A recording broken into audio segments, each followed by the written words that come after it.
तो क्या हाल चाल जनता। बढ़िया। चलिए ठीक है, अगर आप बढ़िया हैं तो आपको और थोड़ा सा बढ़िया कर दिया जाए इस पर्टिकुलर वीडियो को आपको प्रेजेंट करके, because this video is going to be extremely useful for the students who are preparing for this NLSAT examination. Now when we talk about this NLSAT entrance examination, it too is one of the most comprehensive and one of the most complete examination in our country. Why I'm saying this particular thing, because NLSIU Bangalore India का number one law college है। और जब हम किसी भी number one चीज़ की बात कर रहे होते हैं, किसी भी नंबर वन लॉ इंस्टीट्यूट या किसी भी नंबर वन इंस्टीट्यूट की बात कर रहे होते हैं, तो उसका जो सिलेक्शन का प्रोसेस होता है वो बहुत ही रिगरस होता है। और उस रिगरस प्रोसेस को बेसिकली आपको क्या करना होता है, इम्ब्रेस करना होता है। और आपको हमेशा एंड गोल की तरफ देखना होता है कि अगर मैं ये एग्ज़ाम क्रैक करता हूँ तो मैं पहुँचूंगा कहाँ। आप पहुँचेंगे इंडिया के number one law institute which is NLSIU Bangalore. हर एक सेकंड जो आप इस पर्टिकुलर एग्ज़ाम को डेडिकेट कर रहे हैं अपने शेड्यूल से, वर्थ इट है अगर आप इस पर्टिकुलर एग्ज़ाम को क्रैक कर पाते हैं तो। दो पार्ट में एग्ज़ाम होता है, पार्ट ए और पार्ट बी में। पार्ट ए इज़ बेसिकली और ऑब्जेक्टिव पार्ट और पार्ट बी इज़ बेसिकली और सब्जेक्टिव पार्ट। आज का जो हमारा सेशन रहने वाला है वो रहने वाला है बेसिकली सब्जेक्टिव पार्ट के बारे में, about how to write an essay for this particular exam, और आपको सब्जेक्टिव आंसर्स कैसे लिखने रहेंगे। ये सारी स्ट्रैटेजी हम डिस्कस करेंगे इस वीडियो में। मैं फिर से कह रहा हूँ, अगर आपको ये वीडियो पसंद आएगा तो आपको इस वीडियो को फटाफट लाइक करना है, कंजूसी नहीं करनी है। टोकन ऑफ ग्रैटिट्यूड हमें भी तो मिलना चाहिए ना, कि हमें भी तो ये समझ में आना चाहिए कि बच्चे अगर वीडियो देख रहे हैं, अगर उन्हें वीडियो पसंद आ रहा है, तो फिर प्रॉपरली लाइक वाला बटन दबा करके अपना रिस्पॉन्स क्यों नहीं दे रहे हैं। ठीक है, पार्ट बी में हमें एक चीज़ याद रखनी होगी, दो पार्ट्स में डिवाइड होता है आपका part B. One is essay part and another one is the subjective answers which you have to write. Now when we talk about this essay वाला part, first will discuss this essay part, then will move to the answer writing part. तो ये पहला ऐसे है जिसके बारे में हम डिस्कस करेंगे। ऐसे के बारे में एक चीज़ आप लोग याद रखिएगा, ये आपके कॉलेज के एग्ज़ाम जैसा एग्ज़ाम नहीं है, ये एक एंट्रेंस एग्जामिनेशन है। यहाँ पर इंस्ट्रक्शन वाले पेज पे जितनी भी चीज़ें लिखी होती हैं वो चीज़ें इसलिए लिखी होती हैं कि आप उन इंस्ट्रक्शंस को फॉलो करिए। इंस्ट्रक्शंस को बहुत ध्यान से फॉलो करना है। ऐसे आपका 500 वर्ड से ज़्यादा का नहीं होना चाहिए, और जो आपके सब्जेक्टिव आंसर्स हैं वो 150 वर्ड से ज़्यादा के नहीं होने चाहिए। Please adhere to these instructions और द गाइडलाइंस, अदरवाइज आपको इसका एक डिसएडवांटेज भी देखने को मिल सकता है। सामने वाला इंसान जो आपके पेपर्स को इवैल्यूएट कर रहा है वो यही समझेगा कि आप उस पर्टिकुलर पर्सन की रिस्पेक्ट ही नहीं करते हैं। अगर आप रिस्पेक्ट करते हैं तो आपने गाइडलाइंस फॉलो क्यों नहीं की, right? So this is all the basic etiquettes which you have to remember. Subjective part is extremely important, क्योंकि ऑब्जेक्टिव पार्ट के लिए 99% एस्पिरेंट जो होते हैं वो एंड तक सिर्फ और सिर्फ ऑब्जेक्टिव पार्ट की प्रिपरेशन करते हैं, सब्जेक्टिव पार्ट पे वो इतना ज़्यादा ध्यान नहीं देते हैं। ये गलती सारे एस्पिरेंट करते हैं, बट अगर आप ये एग्ज़ाम क्रैक करना चाहते हैं तो आपको सारे एस्पिरेंट से थोड़ा सा कुछ डिफरेंट करना होगा। और वो डिफरेंट चीज़ ये है कि जब दोनों ही सेक्शंस का, which is part A and part B, दोनों का ही जब इक्वल कंट्रीब्यूशन है आपके एग्ज़ाम में, तब आप दोनों ही सेक्शंस को बराबर टाइम क्यों एलोकेट नहीं करते हैं। याद रखिए, जब किसी भी एग्ज़ाम में दो सेक्शंस पूछे जाते हैं जो कि इक्वली इंपॉर्टेंट है, दोनों का एग्ज़ाम में कंट्रीब्यूशन इक्वल है, आपको हर एक सेक्शन को प्रॉपर रिस्पेक्ट देना पड़ेगा। अदरवाइज आप ऑब्जेक्टिव में मैक्सिमम 75 मार्क्स का they will ask the questions, आप 75 में से बहुत अच्छा अगर स्कोर करेंगे तब भी आप 67 68 से ज़्यादा स्कोर नहीं कर पाएंगे। और सब्जेक्टिव पार्ट में मैंने देखा है लोगों को 2 2 3 3 नंबर भी मिलते हुए। तो अगर आपने ऑब्जेक्टिव पार्ट में 10 आउट ऑफ 10 स्कोर कर दिया, बट अगर आप सब्जेक्टिव पार्ट में 10 में से 1 ही स्कोर कर पाते हैं, तो आपका एवरेज कितना हो जाएगा? 5.5। बेसिक मैथमेटिक्स से याद रखेंगे। अब हम आ जाते हैं, तो हमारा जो ऐसे है इसका टॉपिक क्या है? Climate change an old problem in a new outfit. What are the important initiatives taken by India to mitigate the effects of the climate change. Now when we talk about the topics for the essay, तो हमेशा कुछ ऐसे ही topics पूछे जाते हैं जैसे कि climate change से रिलेटेड हो गए। अब देखिए 2025 की अगर हम बात करें, कॉन्टेम्प्रेरी टॉपिक्स बहुत सारे हैं आपसे पूछे जाने के लिए एग्जाम में। इसमें से जैसे कि क्लाइमेट चेंज हो गया, कॉन्फ्रेंस ऑफ पार्टीज का 29th एडिशन हो गया, ग्लोबल प्लास्टिक ट्रीटी था, then we have the elections of the United States of America. India में मर्सी पिटिशंस को लेकर के जो गाइडलाइंस आई हैं, बुलडोजर जस्टिस से रिलेटेड जो गाइडलाइंस आई हैं। Now these are the various important aspect of this particular exam. याद रखिएगा कि जो कंटेम्प्रेरी इश्यूज होते हैं, करंट लीगल डेवलपमेंट वाले जो इश्यूज होते हैं, वो आपके ऐसे राइटिंग पार्ट का एक इंपॉर्टेंट सेक्टर या इंपॉर्टेंट सेक्शन होते हैं। अब देखिए climate change and old problem in a new outfit, तो जब भी हम बात करते हैं ऐसे राइटिंग की तो एक कॉमन परसेप्शन है और एक कह लीजिए या तो कॉमन प्रैक्टिस है, और ये प्रैक्टिस इतनी कॉमन है कि आज के 20 साल पहले भी ये प्रैक्टिस सक्सेसफुल थी, अभी भी ये प्रैक्टिस सक्सेसफुल है और आज के 20 साल बाद भी ये प्रैक्टिस सक्सेसफुल रहेगी। आप बेसिकली ट्राई किया करिए जब ऐसा कोई टॉपिक आए तो आपको एक स्पेसिफिक कोट से स्टार्ट करना होता है अपने ऐसे को। अगर आप एक स्पेसिफिक कोट से स्टार्ट करेंगे किसी भी ऐसे को, तो जो सामने आपकी शीट्स को इवेलुएट कर रहा है उसके दिमाग पर एक स्ट्रॉन्ग इंप्रेशन जाएगा that this particular person is able to relate topic with the philosophy, right. Topics को फिलोसफी के साथ ये रिलेट कर सकता है, राइट। नाउ जैसे ये क्लाइमेट चेंज से रिलेटेड ये ऐसे था आपका, तो इसमें सबसे पहले क्या कोट है, the earth has a fever and we are the cause, warned doctor James Hansen. So basically एक बहुत ही फेमस डॉक्टर थे डॉक्टर जेम्स हैंसन, जिनका एक कोट है कि the earth has fever and we are the cause, धरती को बुखार है और उसकी वजह कौन है, हम लोग हैं, राइट। सो धरती को जो बुखार, यहाँ पे फीवर किस चीज़ को रिप्रेजेंट कर रहा है, इंक्रीजिंग टेम्परेचर या कह लीजिए ग्लोबल वार्मिंग को। और ग्लोबल वार्मिंग के लिए कौन लोग रिस्पॉन्सिबल हैं, ग्लोबल वार्मिंग के लिए हम लोग रिस्पॉन्सिबल हैं। So this quote is the most apt quote for a topic related to the climate change, that the earth has a fever and we are the cause. Now moving on, अब देखिए कि इस coat के बाद आपने एक बहुत ही Stark, बहुत सॉलिड, बहुत ही शार्प स्टेटमेंट है, ये स्टेटमेंट आपने बेसिकली दे दिया। Now this particular statement underscores the urgency for addressing climate change, a phenomenon that has been unfolding for millennia but with unprecedented intensity in recent decades. तो recent decade में क्या हुआ है, there have been a lot of economic and industrial development, उसकी वजह से बहुत सारा कार्बन एमिशन हो रहा है हमारे इन्वायरमेंट में, और जो टेम्परेचर है अर्थ का, जो सरफेस टेम्परेचर है वो डे बाई डे इंक्रीज करता जा रहा है। ये सारी मेन प्रॉब्लम्स आपको फर्स्ट जो पैराग्राफ होगा उसमें बेसिकली आपको ये बताना होगा कि किस तरीके से क्लाइमेट चेंज जो है वो एक ह्यूमन मेड प्रॉब्लम है। ये आज की दिक्कत नहीं है, ये हज़ारों सालों से चला आ रहा है, और with the increase in time और with the passage of time किस तरीके से ये दिक्कत जो है वो डोमिनेट कर रही है हमारे आसपास में होने वाली चीज़ों को। स्टूडेंट्स याद रखिएगा कि जो पहला पैसेज होता है वो आपका पहला पैराग्राफ जो होता है वो ऐसा होना चाहिए कि वो जो बेसिकली इंसान आपकी आंसर शीट्स को इवेलुएट कर रहा है उसके माइंड पे एक स्ट्रॉन्ग इंप्रेशन छोड़कर जाना चाहिए, that he should be blown away when he look at the first passage of your एसे। सब कुछ एक्सप्लेन कर देना है पहले पैसेज में कि क्या होता है क्लाइमेट चेंज, कैसे ये इतनी बड़ी प्रॉब्लम है और इतने टाइम तक ये किस तरीके से हमारी सारी चीज़ों को अफेक्ट कर रही है। फिर क्लाइमेट चेंज के जो मेन रीजंस हैं वो हम डिस्कस करेंगे। Then from the mid of the second paragraph और या हम एक नेक्स्ट पैराग्राफ से किस तरीके से हम ये चीज़ें बता सकते हैं कि किस तरीके से इंडिया में जो फॉरेस्ट कवर है और ये जो सारी चीज़ें हैं वो कितनी अच्छी हैं, जो हमारा डेक्कन प्लेटू हो गया या फिर जो ईस्टर्न और वेस्टर्न घाट हो गए, वो सारी चीज़ें आप लिख सकते हैं। फिर हमारे यहाँ पर जो डाइवर्सिटी है, जो क्लाइमेटिक डाइवर्सिटी है, राइट, उसके बारे में भी आप लिख सकते हैं, और किस तरीके से over the period of time हमने चीज़ों को लेकर के काम किया है और हमें आगे आने वाले टाइम्स में भी कैसे कैसे चीज़ों को इम्प्रूव करना है। याद रखिए कि अगर जब आप कोई एक ऐसा लिख रहे होते हैं तो आफ्टर राइटिंग 1 to 2 पैराग्राफ्स या 200 और 250 वर्ड्स लिखने के बाद आपको बहुत सारा, या कोशिश करिए कि थोड़ा बहुत अगर आप स्टैटिस्टिक्स और डेटा भी लिख सकें अपने पॉइंट्स को सपोर्ट करने के लिए। जैसे कि इसमें इस पर्टिकुलर ऐसे का जो थीम था या टॉपिक था वो क्या था, हाउ और what are the steps taken by India और what are the initiatives started by India to mitigate the effects of the climate change. Now when we talk about the initiatives taken by India to mitigate the effects of the climate change, one of the most important initiative is International Solar Alliance. Now International Solar Alliance is a joint initiative of India and France which was started in 2015 and this particular organization is headquartered at Gurugram, Haryana, right? तो किस तरीके से हमने international solar alliance start किया जिसमें आज के date में 103 परमानेंट मेंबर हैं, 120 से ज़्यादा कंट्रीज है जिन्होंने रेटिफाई कर दिया, वो सारी इन्फॉर्मेशन आप यहाँ पे लिख सकते हैं। फिर आप ये भी लिख सकते हैं कि किस तरीके से हमारा कमिटमेंट है कि हम 2070 तक नेट कार्बन जीरो कंट्री हो जाएंगे और 2030 तक के जो हमारे कुछ इंपॉर्टेंट टारगेट्स हैं टारगेट्स लाइक कि हम 2030 तक जो कार्बन एमिशन इंटेंसिटी है उसमें 45% का रिडक्शन करेंगे, 500 गीगावाट इलेक्ट्रिसिटी जो है उसे हम non fossil fuel based sources से प्रोड्यूस करेंगे।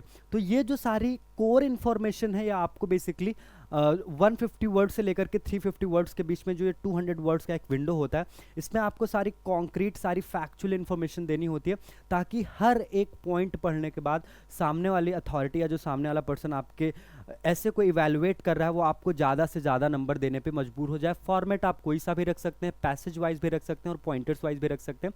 आई वुड से कि आप पैसेज वाइज रखिए, पॉइंटर्स वाइज रखने का एक बेसिक डिसएडवांटेज क्या होगा कि that you have to write 25 to 30 points. अगर आप 20 वर्ड भी हर एक पॉइंट में लिखते हैं, और अगर आप पॉइंट वाइज लिखना चाहते हैं तो आप पॉइंट वाइज लिख सकते हैं। Again it's not a problem, आप 50 वर्ड्स के 10 पॉइंटर्स भी डाल सकते हैं।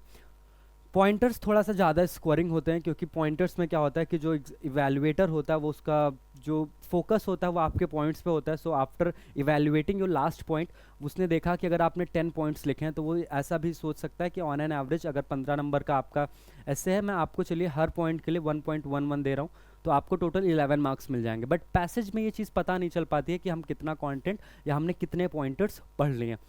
स्टार्ट करेंगे कोर्ट से, फिर डिफाइन करेंगे क्लाइमेट चेंज क्या होता है, किस तरीके से इतने लंबे टाइम से चली आ रही है प्रॉब्लम, फिर इंडिया का क्या कंट्रीब्यूशन है, इंडिया ने क्या क्या इनिशिएटिव्स लिए, initiatives like international solar alliance, प्रधानमंत्री सूर्योदय योजना, प्रधानमंत्री सूर्योदय योजना, फिर उसके बाद जो हम सोलर पावर प्लांट्स स्टैब्लिश कर रहे हैं उनके बारे में आप डिस्कस कर सकते हैं। फिर किस तरीके से गवर्नमेंट ने डिसाइड किया कि 2025 के एंड तक जितनी भी गवर्नमेंट बिल्डिंग्स होंगी वो सारी सोलर पावर्ड बिल्डिंग होंगी, ये सारी चीज़ें भी आप देख सकते हैं। फिर किस तरीके से हम इलेक्ट्रॉनिक व्हीकल्स को प्रमोट करने के लिए सब्सिडीज़ वगैरह प्रोवाइड कर रहे हैं, ये सारी चीज़ें आप लिख सकते हैं। फिर अगर आप चाहें तो इसमें ये भी दिखा सकते हैं लिखने के लिए कि किस तरीके से हमारे कंट्री में जो एग्रीकल्चरल प्रैक्टिसेस हैं उनमें हमें इंप्रूवमेंट की ज़रूरत है। पहले हमने ये दिखा दिया कि हमने इनिशिएटिव्स लिए क्या क्या है, फिर हम ये भी दिखा सकते हैं अगर आप चाहें तो 100 या 50 वर्ड्स में कि what are the weak sectors जहाँ पर हमें अभी और काम करने की ज़रूरत है। When we talk about the weak sectors, हमारा सबसे वीक सेक्टर है एग्रीकल्चर में हम अभी भी बहुत ही ओल्ड टेक्निक्स का यूज़ करते हैं which are not so much environment friendly, right. हमारे कंट्री में जो क्रॉप्स को इरिगेट करने का सिस्टम है, इसमें हम बहुत सारा ग्राउंड वाटर क्या करते हैं, यूज़ करते हैं, और उतने वाटर की ग्राउंड वाटर की ज़रूरत भी नहीं होती है। तो ये सारी चीज़ें भी आप लिख सकते हैं। नाउ मूविंग ऑन,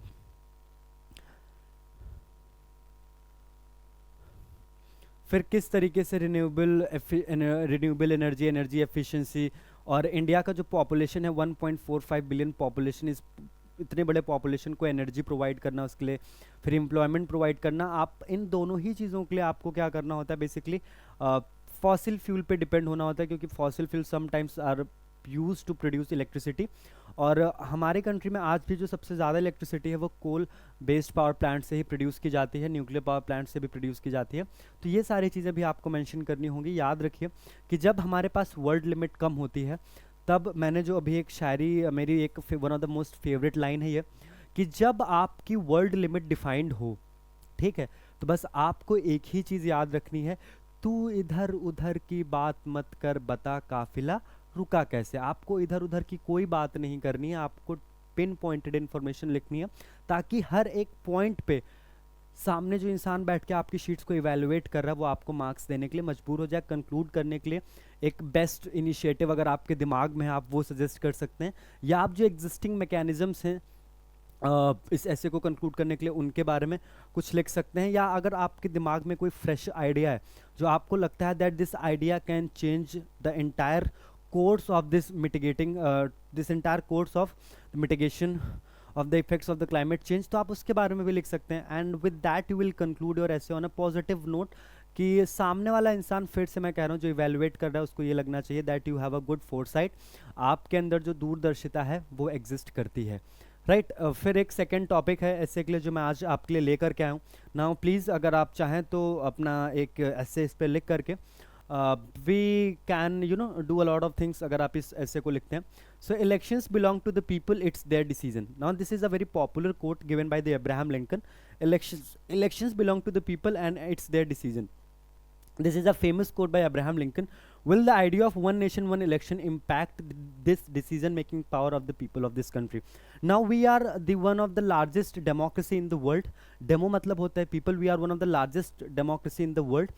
तो किस तरीके से वर्ल्ड की जो सबसे बड़ी डेमोक्रेसी है उसमें वन नेशन वन इलेक्शन का आइडिया, ठीक है, वो इम्पैक्ट करेगा पीपल की जो डिसीजन मेकिंग पावर होती है, क्योंकि हमेशा कहा जाता है कि एक डेमोक्रेसी में इलेक्शंस ना तो पॉलिटिकल पार्टी ना तो पॉलिटिकल लीडर्स को बिलोंग करते हैं उस कंट्री के पीपल को, उस कंट्री के लोगों को, क्योंकि उस कंट्री के लोग बेसिकली इलेक्ट करते हैं कि उनके लिए पॉलिसी और रूल मेकिंग का काम जो होगा वो कौन करेगा. So this is one asset, one topic for your ऐसे. आप ये सिमिलर स्ट्रैटेजी जो हमने ऊपर डिस्कस की थी उसे आप यहाँ पर इस्तेमाल कर सकते हैं.